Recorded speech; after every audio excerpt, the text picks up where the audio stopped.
अस्सलाम वालेकुम। Environmental pollution की वजह से ग्रीन हाउस इफेक्ट के अलावा जो हमारे पास एक और इफेक्ट होता है वो होता है ओजोन डिप्लीशन का, यानी कि ओजोन की जो लेयर है उसमें कॉन्स्टेंटली रिडक्शन आ रही है। तो वो हम देखते हैं कि वो किस तरह से अफेक्ट करती है। तो ओजोन पहले होता क्या, ओजोन ऑक्सीजन के 3 एटम से मिलके जब मिलते हैं तो वो ओजोन बनाते हैं, यानी कि O3। तो ओजोन की एक लेयर होती है जो कि स्ट्रेटोस्फेयर में भी पाई जाती है, थोड़ी सी ट्रोपोस्फेयर में भी और ग्राउंड लेवल पे भी। स्ट्रेटोस्फेयर में तो वो नेचुरली होती है, 9% उसका जो टोटल का जो 9% होता है उसके ट्रेसेस स्ट्रेटोस्फेयर में पाए जाते हैं। ट्रोपोस्फेयर पे भी ये लाई करती है और ग्राउंड लेवल पे भी। ग्राउंड लेवल पे तो ये बहुत टॉक्सिक होती है फॉर पीपल और अदर ऑर्गेनिजम्स उनके लिए। जबकि ट्रोपोस्फेयर में भी किस तरह से होती है कि जितने भी एयर पोल्यूटेंट्स होते हैं उनके दरमियान रिएक्शन से या किसी गैसेस के एमिशंस की वजह से, इन चीजों की वजह से जो ओजोन है वो यहाँ पे पाई जाती है। अब ओजोन की फॉर्मेशन होती किस तरह से हम वो देखते हैं। ये सन है तो उसके अंदर से यूवी रेज जो है वो फॉल कर रही होती है on the surface of earth. तो जब ऑक्सीजन यहाँ पे जो ऑक्सीजन का एटम है, ऑक्सीजन गैस, जब सनलाइट इसके ऊपर फॉल करती है तो ये इसको डिवाइड कर देती है इनटू 2 ऑक्सीजन एटम्स। ये 2 ऑक्सीजन के एटम्स होते हैं। तो जब ये ऑक्सीजन के एटम दोबारा से रिएक्ट करते हैं विद ऑक्सीजन गैस तो ये बना देते हैं ओजोन लेयर। तो इस तरह से ये ओजोन फॉर्मेशन होती है। अब सन से जो यूवी रेज आ रही होती हैं वो 3 तरह की होती हैं। वो यूवी ए रेज होती हैं, बी रेज होती हैं और सी रेज होती हैं। इनको कैटेगराइज किया गया है किस बेस पे कि यूवी वेवलेंथ के बेस पे, यानी कि यूवी ए जो है इसकी वेवलेंथ सबसे ज्यादा होती है, लॉन्गर वेवलेंथ, जबकि इसकी ए से कम होगी और इसकी सबसे कम होगी वेवलेंथ। तो ओजोन लेयर क्या करती है कि जितनी भी हार्मफुल रेडिएशंस यूवी रेज होती हैं जो सन से आ रही होती हैं अर्थ के ऊपर, ये उनको अपने अंदर ट्रैप कर लेती है, उनको अर्थ तक पहुंचने नहीं देती, जिससे जो हमारे अर्थ का टेम्परेचर है और उसके ऊपर जो लाइफ की सस्टेनेबिलिटी है वो ठीक रहती है। तो यूवी ए रेज जो है वो बहुत कम, क्योंकि इसकी वेवलेंथ बहुत ज्यादा होती है, इसलिए ओजोन लेयर इसको बहुत ज्यादा कंट्रोल नहीं कर पाती।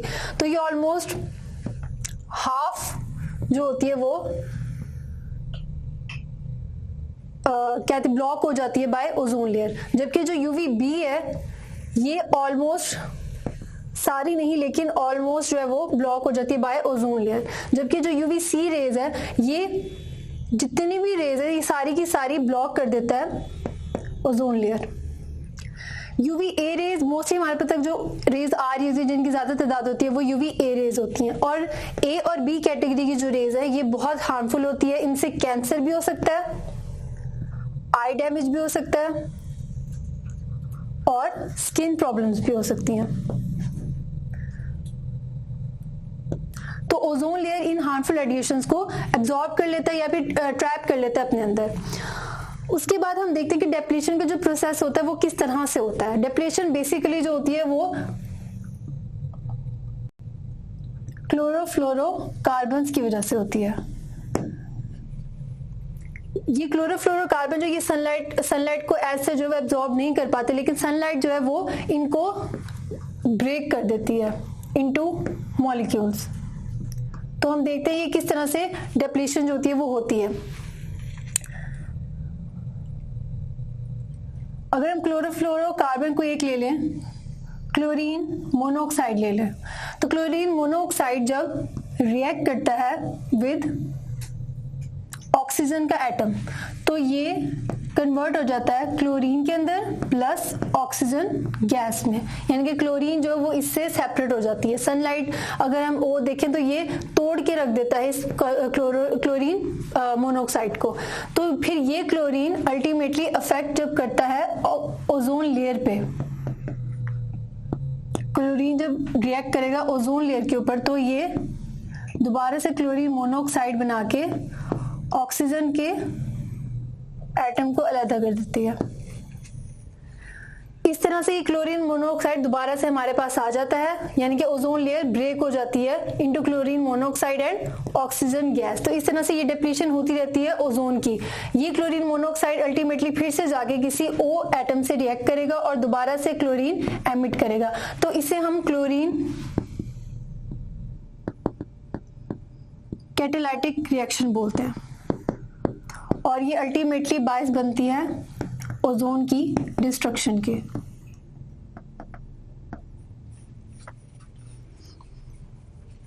उसके बाद अब ओजोन की डिस्ट्रक्शन, एक तो हमने देखा क्लोरोफ्लोरोकार्बन जो है वो बहुत ज्यादा इफेक्ट करते हैं ओजोन की डिप्लीशन में। तो दूसरा हम अब देखते हैं कि डिप्लीटिंग सब्सटेंसेस हैं कौन से। ओजोन डिप्लीटिंग सब्सटेंसेस जिसे हम ओडीएस बोलते हैं, ये हैं कौन कौन से। उसमें सबसे पहले आ जाता है क्लोरोफ्लोरोकार्बन्स एंड हाइड्रोफ्लोरोकार्बन्स।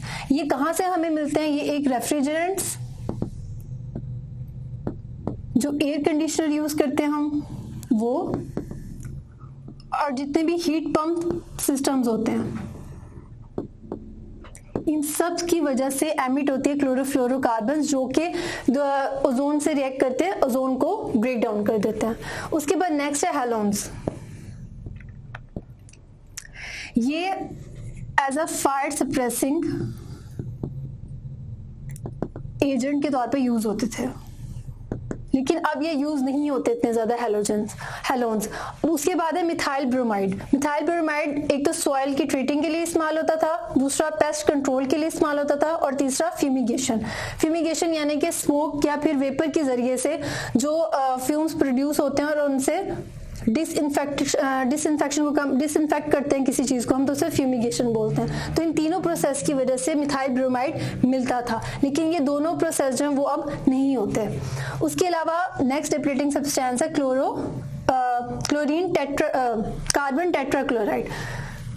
ये जो होते हैं ये मिलते हैं, ये as a limited solvent use होता है in laboratories, in chemical and pharmaceutical industries.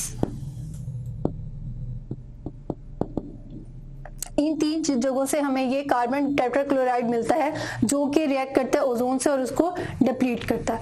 उसके बाद नेक्स्ट है ब्रोमोक्लोरोमीथेन। ये बायोसाइड्स से जो होता है वो मिलता है। बायोसाइड्स यानी कि जो लिविंग ऑर्गेनिजम्स है उनको मारने के लिए जो यूज होते हैं सब्सटेंस वो बायोसाइड्स, तो उससे हमें ये ब्रोमोक्लोरोमीथेन मिलता है। ये इन्वायरमेंट में जाता है और वहां से एटमॉस्फेयर से फिर ओजोन को डैमेज करता है। उसके बाद लास्ट है हाइड्रोब्रोमोफ्लोरोकार्बन। जब फायर फाइटिंग में ये यूज, फायर फाइटिंग के लिए जो एक्सटिंग्विशर्स यूज होते हैं उसमें से हाइड्रोब्रोमोफ्लोरोकार्बन एमिट होता है जो कि जाके ओजोन को डिप्लीट करते हैं। तो ये सारे डिप्लीटिंग सब्सटेंसेस हैं जो ओजोन की डिप्लीशन में काम करते हैं।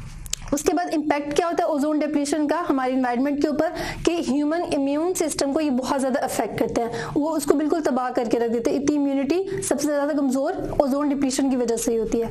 उसके बाद जितनी भी एक्वेटिक फूड चेन है उसको डिस्ट्रॉय कर देते हैं ओजोन डिप्लीशन, क्योंकि ओजोन डिप्लीशन बहुत जरूरी होती है फॉर ब्लैंकेटिंग द अर्थ, लेकिन जब वो डिप्लीट होती है उसकी कमी की वजह से एक्वेटिक फूड चेन जो है वो बहुत ज्यादा डिस्टर्ब होती है। उसके बाद जो डीएनए को डैमेज करती है ओजोन डिप्लीशन जब होगी तो उसकी वजह से डीएनए जो डैमेज है वो होती है, जिसकी वजह से म्यूटेशन भी कॉज हो सकती है, यानी कि नॉर्मल बिहेवियर डीएनए शो करता है। उसके बाद क्रॉप डैमेज, क्रॉप यील्ड तो इफेक्ट होती है, क्रॉप डैमेज भी बहुत ज्यादा होती है इसकी वजह से, क्योंकि जब ओजोन नहीं होगी तो जितनी भी हार्मफुल रेडिएशन है वो सारी वेजिटेशन को अफेक्ट करेंगी। उसके अलावा बायोडाइवर्सिटी, जितनी भी प्लांट्स और एनिमल्स की स्पीशीज हैं वो अफेक्ट होती हैं ड्यू टू ओजोन डिप्लीशन। जो इकोसिस्टम को बूस्ट करती हैं वो उनको होना चाहिए, लेकिन loss of biodiversity due to ozone depletion. उसके बाद लास्ट है कि स्पीशीज में शिफ्ट होती है, वेजिटेशन में हमारी डिस्ट्रीब्यूशन जो होती है वो चेंज होती हैं, टाइप्स ऑफ स्पीशीज जो वो चेंज हो रही हैं और ओवरऑल ग्लोबली स्पीशीज जो है वो शिफ्ट होना शुरू हो गई। ये इम्पैक्ट थे ओजोन डिप्लीशन के। अब हम किस तरह से कंट्रोल कर सकते हैं ओजोन डिप्लीशन को? ओजोन डिप्लीशन के लिए बहुत सारी इंटरनेशनल ट्रीटीज जो वो भी साइन की गई हैं, जिसमें से एक मॉन्ट्रियल थी, लेकिन हम अपने हवाले से किस तरह से इसको कंट्रोल कर सकते हैं उसमें ये है कि रिसाइक्लेबल प्रोडक्ट्स यूज करने चाहिए, यानी कि जिनको हम दोबारा से रिसाइकल कर सकें, 3R स्ट्रेटजी यूज कर सकें वो, क्योंकि जितने रिसाइक्लेबल प्रोडक्ट्स होंगे यानी कि वेस्ट कम होंगे और वो वेस्ट ओजोन डिप्लीशन में कम काम करेंगी। उसके अलावा save energy, renewable energy sources जो हमें यूज करने चाहिए, जिसमें विंड एनर्जी आ जाती है, थर्मल विंड एनर्जी आ जाती है, सोलर एनर्जी आ जाती है और हाइड्रो एनर्जी आ जाती है। तो इस तरह की हमें इको फ्रेंडली एनर्जी सोर्सेज जो है वो यूज करने चाहिए, यानी कि जिससे हम सबसे ज्यादा एनर्जी जो है वो सेव कर सकें। उसके अलावा प्रमोट करना चाहिए पब्लिक ट्रांसपोर्ट को। जितनी पब्लिक ट्रांसपोर्ट यूज होगी यानी कि गाड़ियां उतनी कम होंगी, इंडिविजुअल जो ट्रैवलिंग है वो कम होगी। पब्लिक ट्रांसपोर्ट की वजह से स्मोक और जितनी पोल्यूशन है वो कम होगी, और उस पोल्यूशन से अल्टीमेटली अगर जब पोल्यूशन कम होगी तो ओजोन डिप्लीशन भी कम होगी, क्योंकि डिप्लीटिंग सब्सटेंस कम हो जाएंगे। और सबसे इंपॉर्टेंट कि अवेयरनेस फैलानी चाहिए ओजोन डिप्लीशन में, ताकि वो क्लाइमेट को भी चेंज ना कर पाए और लोगों को पता हो कि ओजोन की जो रेट है डिप्लीशन का वो बहुत ज्यादा बढ़ रहा है ड्यू टू पोल्यूशन। जब पोल्यूशन कम होगी तो ओजोन की डिप्लीशन भी कम होगी।